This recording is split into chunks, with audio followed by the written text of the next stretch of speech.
Welcome to Mahesh kitchen. అప్పాలు ఎలా prepare చేసుకోవాలో చూద్దామండి.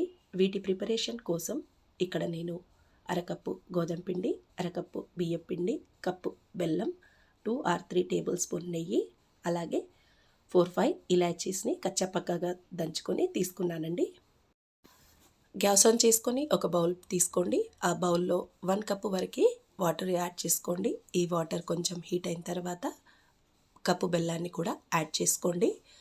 సో బెల్లం అంతా కరిగేలాగా కంటిన్యూ కలుపుతూ బెల్లాన్ని కరిగించుకోండి. సో ఈ విధంగా బెల్లం అంతా కరిగిన తర్వాత ఇలాచీ పౌడర్ని యాడ్ చేసుకోండి.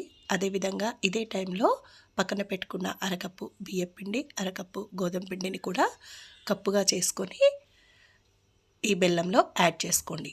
సో పిండి వేస్తున్నప్పుడు కంటిన్యూ కలుపుతూ ఉండాలండి, లేదంటే ఉండలు కడుతుంది.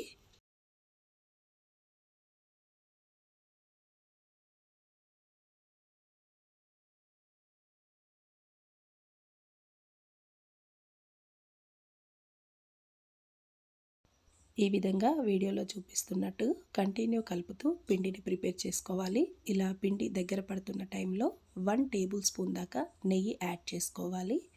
ఈ విధంగా నెయ్యి యాడ్ చేయడం వల్ల అప్పాలు స్మూత్గా చాలా టేస్టీగా వస్తాయి.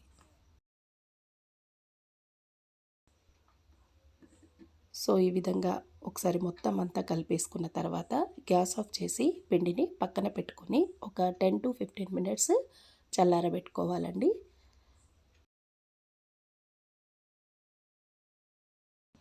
కొంచెం నెయ్యిని చేతులకు అప్లై చేసుకొని వీడియోలో చూపిస్తున్నట్టుగా కొంచెం కొంచెంగా పిండి తీసుకుంటూ మీకు కావాల్సిన సైజులో బాల్స్లా చుట్టుకోవాలి.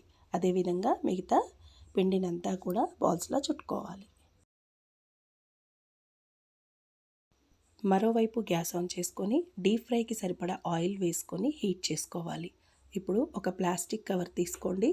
ఇక్కడ నేను డీమార్ట్ కవర్ని యూజ్ చేస్తున్నాను.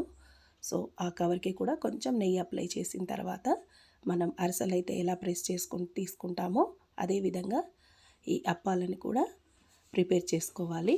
ఇలా ఆ బాల్స్ని ఒక్కొక్కటిగా తీసుకుంటూ మరీ పల్చగా కాకుండా అలా అని మరీ లావుగా కాకుండా ప్రెస్ చేసుకోవాలి. సో ఇలా ప్రెస్ చేసుకున్న అప్పాలని ఆయిల్ హీట్ అయిన తర్వాత ఒక్కొక్కటిగా నిదానంగా ఆయిల్లోకి వదులుతూ కాల్చుకోవాలి.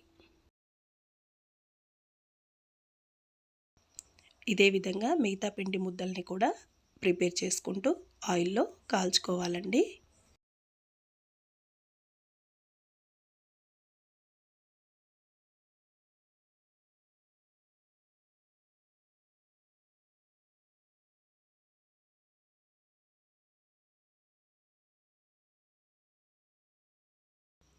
ఈ విధంగా నూనెలో అప్పాలు తేలుతున్న టైంలో మరోవైపు మరలించుకొని గోల్డెన్ బ్రౌన్ కలర్ వచ్చేంత వరకు కాల్చుకొని తీసేసుకోవాలండి. ఇలా తీస్తున్న టైంలో మరో గరిటెతో ప్రెస్ చేయడం వల్ల దాంట్లో ఉన్న ఎక్సెస్ ఆయిల్ అంతా కూడా వెళ్ళిపోతుంది. అంతే అండి. ఈ విధంగా అప్పాలను ప్రిపేర్ చేసుకొని మీరు టేస్ట్ చేయండి. నా ఈ ప్రాసెస్ మీకు నచ్చినట్టయితే నా వీడియోని లైక్ చేయండి, షేర్ చేయండి, సబ్స్క్రైబ్ చేసుకోండి, వీలైతే ఆర్డర్ చేయండి. Thank you.